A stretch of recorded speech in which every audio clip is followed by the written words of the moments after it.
What's up, YouTube? It's TV719 here, and welcome to the first episode of Sakka Baka Talks. Now, let's get you acquainted with the series I'm bringing here. If you've been checking on the community tab, I've been expressing my thought of bringing scripted content back to this channel, like I used to before Oddies became a thing. I brought a whole bunch of news content, which was all scripted. I brought a top 11 matches.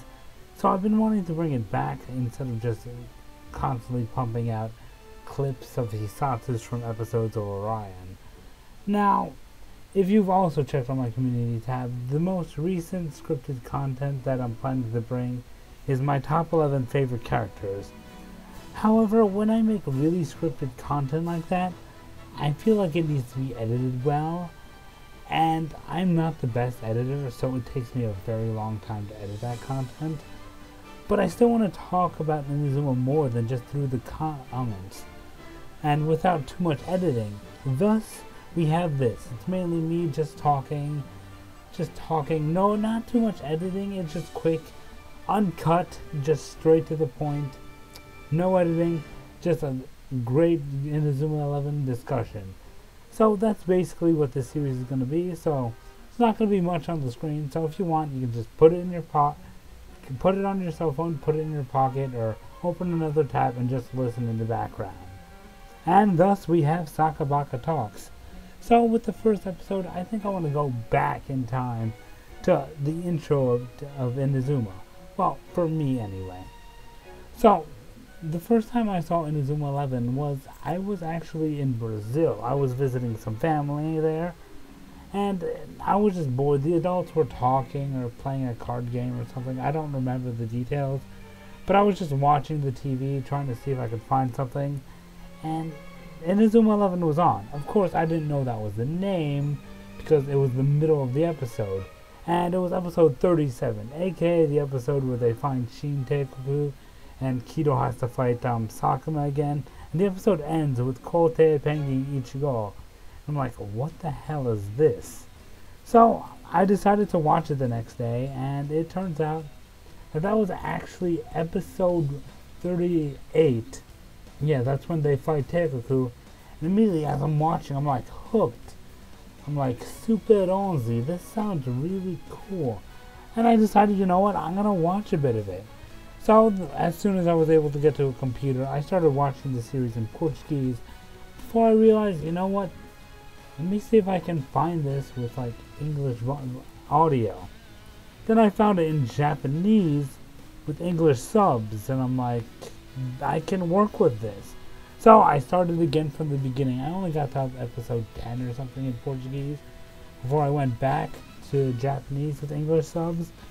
And then, like, in the next couple weeks, I binged everything up to the current episode, which at that time was about episode 89. So, during the FFI arc where they met Edgar, and, actually I think it's right after the Knights of Queen match. Anyway, after then, I've been hooked. I've watched it every single week religiously till I finished high school and Galaxy. And you know what? It's basically my gateway to anime. And it's kind of weird. Most people, when you say, what was your first anime? They say Dragon Ball, One Piece, Naruto, something like that. But for me, it's Inazuma 11. And to this day, it still ranks as my favorite anime. Now, quality-wise, I know it's not the top there, but it's remained my favorite to this day, so basically that. And yeah, at the end of high school, I'm like, okay, it's over. Better watch some other things. And then in 2016, we got the announcement of Inazuma 11 Ares no Tenbin. And with that, it basically revived my channel from doing nothing. I started covering Ares content, showing some of the episodes, and now to today, where I upload several Hisatsus from matches and whatnot. So, Inazuma has been a big part of my life for the past 10 years. So, let's talk about the current state of Inazuma 11 nowadays. Let's start with how it started back in 2016 with the announcement of Ares. So, Ares had a lot of build-up work into it. They showed the trailer, and then later on they announced Inazuma walkers, and within those walkers began Outer Code. It gave us a whole bunch of new plot lines that are going to be in the series. Some possibly great ideas that they had, like the idea of bringing back Kira Hiroto, the difference between the two timelines now that Atsushi is alive, a whole bunch of lots of cool things. Just watch all the Outer Codes. It seems like it's building up a lot of great different plot lines that we can focus on. And then Reloaded, showing how the divergence of the timeline and what happened in this new timeline. It was a really great scene. And then Others kept getting delayed and delayed and delayed. And well, while that happened, the hype kept growing. And as anyone knows, if hype gets too high, it gets to a point where it's too high to really maintain well. So, Others finally began, I believe in April, and it began pretty good. The first couple episodes were great. It came right after Reloaded, and everyone pretty much was enjoying it. But it slowly and quickly started to decline. The fact that they wanted to get to Orion as fast as they wanted, they rushed the anime so much. Now, I'm going to give a quick personal opinion of Others as a whole now that it's done and everything. And it's not as bad rewatching as it was when I started and was watching week by week. I mean, again, it is still very rushed, but a lot of the matches are okay. I mean, matches worth watching are, of course, Kirokawa vs. Seishu, Teikoku vs. Inakuni, Seisho's rematch with Inakuni, Eisei Inakuni, Hakuren vs. Inakuni, Tonegawa vs. Inakuni, and Ote vs. Inakuni. So, it was pretty much good. The matches were, I want to say, like Go, as I've said before, Go's matches were consistent. After the, prelims, the matches were pretty consistent, minus Zeus versus Inakuni and Seisho versus Ote. Those were just a dumpster fire. They rushed the match beyond comprehension, and I just don't really want to talk about that. So, Others is okay, but it's better the second watch than the first watch, at least in my opinion. I'm easily impressed compared to other people, so maybe that's just me. Anyway, couple that with the fact that the Others game has been continuously delayed even to this day right now. It's still being delayed. It's not getting any help, I mean, seriously.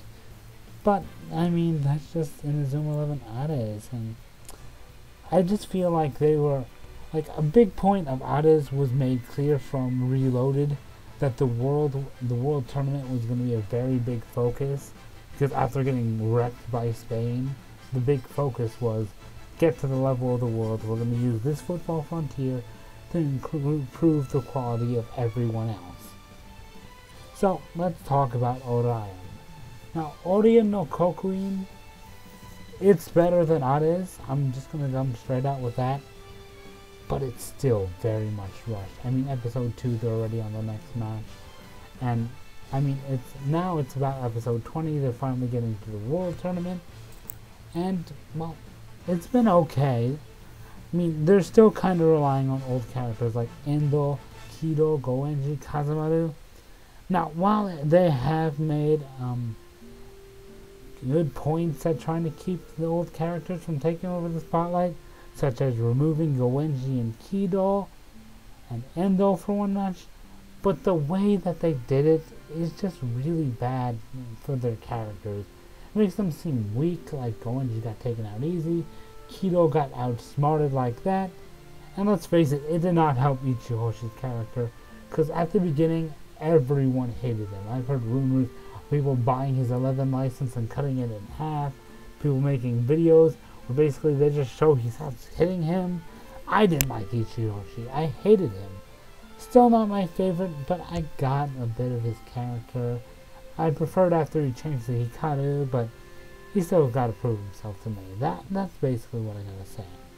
So, as of this recording, episode 21 has just passed, And the next 4 episodes have no matches, which is something we prayed for back when Hades and Orion were coming on. We're like, they're rushing through stuff. Give us an episode between matches where they show them training or something. And they have done a bit of that. But the fact that there's 4 episodes from now that has no match content, I'm wondering if they're just adding filler to appease people who think that it's being rushed. But I don't think that's the way you should go. I mean, filler is okay, but one of the best things about Inazuma is in everything from the original all the way to Galaxy. There was maybe a total of 6 episodes of filler, maybe 7 or 8, but the point is there's less than 10 episodes of filler. A lot of different anime can take some points from Inazuma. I'm looking at you, Naruto. Anyway, I want to compare this to Season 3. So, Season 3 did have episodes between matches that weren't filler and weren't just training. Some of them served as character development and character intros. Some examples of these are Toromaru's character introduction, and it showed what his main problem was and eventually led into the match. Alongside when Endo and Tobitaka trained together, got to learn a bit more about his character.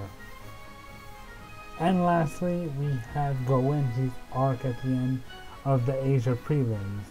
Goenji, a character from the beginning. His only difficulties were small things with his sister, but at the end we had a full arc based on Goenji dealing with his dad and the whole go to Germany become a doctor thing. It was an actual arc for a character we knew for a long time, and it was interesting. And since there were less matches, I guess they couldn't rush it, but here they have 5 matches and they rush things. There's barely any character development. If anything, it's Ichihoshi, and at the end of the day, that's still little. Considering there's lots of characters in this team, there's lots of people we could be focusing on. Like, Eisei Gakuen, we got a good idea of them, but there's other characters like Sakanoe and, well, I'm drawing a blank right now, but people like him, we don't know much about them because we saw his character for only a couple episodes. We didn't really get a grasp of his team. I was hoping, like, you know, we have more time now, because it has been stated that Orion is supposed to be the longest Inazuma 11 season. So, give us some time to focus on those characters that we didn't get to know back then. And, you know, you can also focus on the new character, Ichihoshi. But more character development instead of just rushing into matches and, you know, giving us filler episodes. Anyway, while this series has had a slow decline since the end of Galaxy and the beginning of Hades and Orion, I'm still enjoying watching the show every single week. It's one of the few things that I actually keep up with. While I watch other anime, I'll like give it a couple weeks to come by. I watch it as soon as it comes out raw, as soon as the subs come out, and I enjoy it every week. I enjoy uploading these subs to my channel, talking about it with you guys in the comments, and you know, it's great. And I do see on the internet how a lot of people are complaining about the problems, but most of the complaining is pretty constructive, and the Inazuma fan base, for the most part, is pretty non-toxic like others. I mean, there are some people that are like complaining like about really stupid things here and there, but it's never in a way that's targeted malice or anything. So it's a pretty healthy fan base, and I'm glad to be a part of it. But at the end of the day, we do have to admit that Inazuma is at a steady decline, and we just gotta hope it keeps going. I mean, maybe they're focusing too much on merchandising. I don't know. I mean, they've been sending out Inazuma license again and again, and I will admit I am objectively bad product of that. I have made it a point to purchase almost every single Inazuma license. I like them. It's a nice product. Back in the day, they didn't have anything except over expensive figures, and these cards are a nice way to like have some sort of Inazuma merchandise, so I enjoy it. I don't know if that's the fact of it. Who knows? Anyway, again, I'm easier to win over, so I'm not as negative towards the series as some other people are. But at the end of the day, all the negativity that we fans give is coming from a place that we enjoy the series and we want to see it succeed, so it's constructive at the end of the day. And now we can only really look towards the future. And with that, I feel like it's a good place to end off. It's been fun trying this new style. Tell me what you think. I want to do more of this. Like, it's not exactly scripted, but I have points that I focus on. And again, as you can probably tell, it's mainly me ranting and rambling. So, again, one take, that's it. This is Sakka Baka Talks. Please, if you enjoyed this, leave it a like. It really helps. If you want to subscribe for more content, the button's right down there. And if you want to make sure you are stay tuned for everything, hit that bell. If you've liked this series, leave a comment on what I should talk about next. I'm going to see if I can make this a bit more regular in between serious scripted content and, you know, clips from the shows, mainly showing Hisatsu's eyes and whatnot. So leave me a comment with your thoughts and possible ideas for future episodes of Sakka Baka Talks. I'm LucasTV719. I'm a Sakka Baka, Sakka Yarose, and I'll see you all later.